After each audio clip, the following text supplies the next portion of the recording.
साथीहरू आज छुट्टीको दिन घुम्न जाने होइन त जाम है त। आज तपाईँहरूलाई म सँगसँगै लान्छु घुम्नको लागि। मेरो आउटफिट त्यस्तो छ।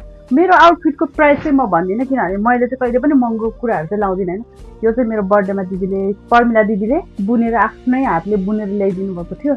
अनि यो चाहिँ अस्ति म नेपाल जाँदा मेरो साथीले दिनुभएको।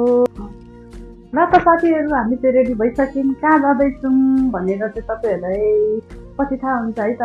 मेरो भिडियो लास्टसम्म हेरिदिनु होला। उसे गीता मेरो साथी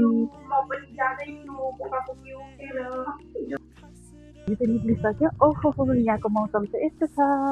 हामी दुईजना चाहिँ कहाँ जाँदैछौँ भनेर चाहिँ तपाईँहरूले भिडियो चाहिँ लास्टसम्म हेर्नुपर्ने हुन्छ है त। हेर्नु न यो त कति ढिलो गर्छ मलाई भनेर कति धेरै कराउनु हुँदैछ। हेर्नु न गुनगुन गुनगुन गर्दैछ मलाई कराउँदै सराप्दै हिँड्दैछ पोका बुन्दै बोकेर साथीहरू।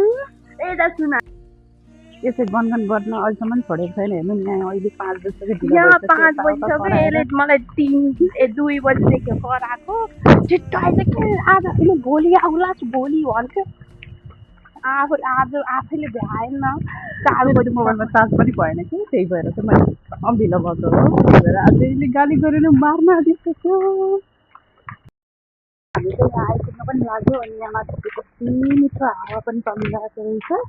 अनि कस्तो राम्रो फुलहरू पनि फुलिरहेको रहेछ साथीहरू। हामी चाहिँ पुग्न लागिसक्यो। यस्तो छ यहाँको चाहिँ आउँदैथ्यो बाटोमा। हेर्नु न यहाँ आलु बख्रा पनि यस्तो फलिसकेको रहेछ। पाकेपछि चाहिँ मिठो हुन्छ। अहिले चाहिँ खाँछु अलिक अमिलो पनि अमिलो मिठो हो। यो पनि खा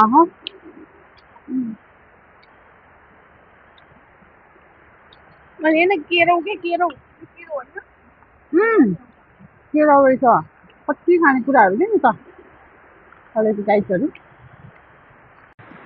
ल साथीहरू हामी चाहिँ ठाउँमा पुगिसके। अब चाहिँ हामी यहाँ तर्ना ओछ्याएर हामी यहाँ घरबाट ल्याएको खानेकुराहरू खाँदैछौँ साथीहरू। डेटिङ जानको लागि चाहिँ धेरै साथी चाहिँदैन, 2जना भए पनि पुग्छ।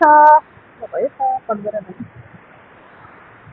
ल साथीहरू म चाहिँ यहाँनिर बसेँ टक्क यहाँ हेर्नु न खोलासँगै।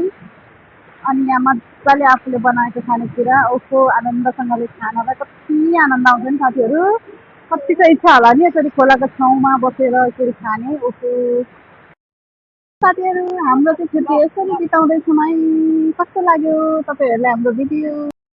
हेर्नु न फोनमा अर्को साथीसँग बोल्न दिँदैन छ। अनि त्यही भएर मैले चाहिँ खाना सुरु गरिदिएँ। कस्तो मिठो बनाएको रहेछ